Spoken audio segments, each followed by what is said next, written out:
Hello दोस्तों। आज का हमारा टॉपिक है ऑक्सीजन चक्र। उससे पहले हमने जल चक्र वाटर साइकिल के बारे में डिस्कस किया। उसका लिंक डिस्क्रिप्शन बॉक्स में है, तो आप इजीली वहां से उसके बारे में समझ सकते हैं, उसके डायग्राम के बारे में समझ सकते हैं। आज हम पढ़ते हैं कि प्रकृति के अंदर ऑक्सीजन चक्र कैसे वर्क करता है, उसके बारे में डिस्कस करेंगे। उससे पहले अपन थोड़ा सा उसकी थ्योरी के बारे में जान लें कि थ्योरी के अंदर क्या बोला गया है। कि थ्योरी में बताया गया है कि ऑक्सीजन जो होता है वायुमंडल के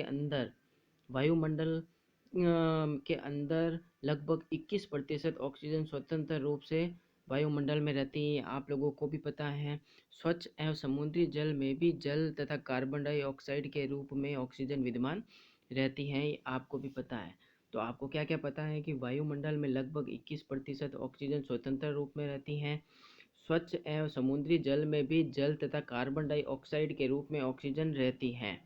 मृदा में यह किस रूप में रहती है? ऑक्सीजन कार्बोनेट्स के रूप में मृदा के रूप में रहती है, नाइट्रेट्स के रूप में, सल्फेट्स के रूप में तथा फॉस्फेट के रूप में ये ऑक्सीजन पूरी प्रकृति के अंदर विद्यमान रहती है। किस किस रूप में रहती है? मृदा में वो कार्बोनेट्स के रूप में, नाइट्रेट्स के रूप में, सल्फेट्स के रूप में, फॉस्फेट रूप में, आदि रूप में ऑक्सीजन जो होती हैं प्रकृति के अंदर, मृदा के अंदर पाई जाती हैं। तो ऑक्सीजन चक्र के चरणबद्ध निम्नवत है कि श्वसन क्रिया में सभी जीव जंतु और पौधे जो होते हैं वायु से ऑक्सीजन लेते हैं। जलीय जीव जल में घुली हुई ऑक्सीजन का क्या करते हैं?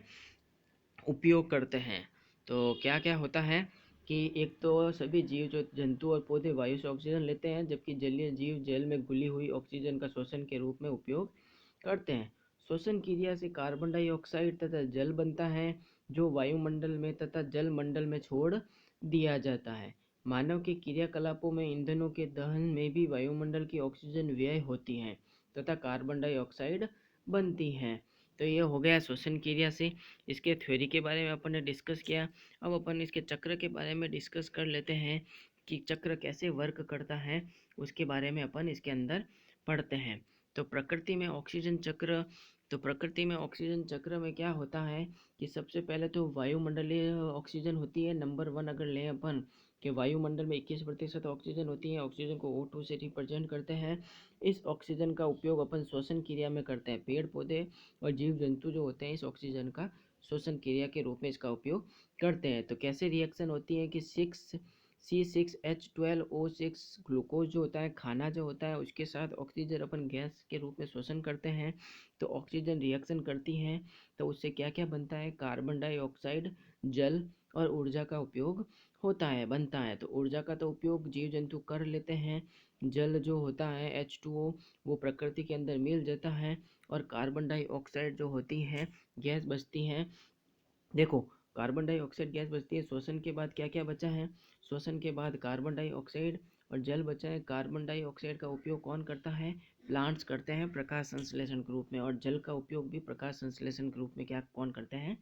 प्लांट्स वगैरह यूज में लेते हैं। तो श्वसन से कार्बन डाइऑक्साइड और जल बना, ये दोनों का यूज प्रकाश संश्लेषण में काम आता है।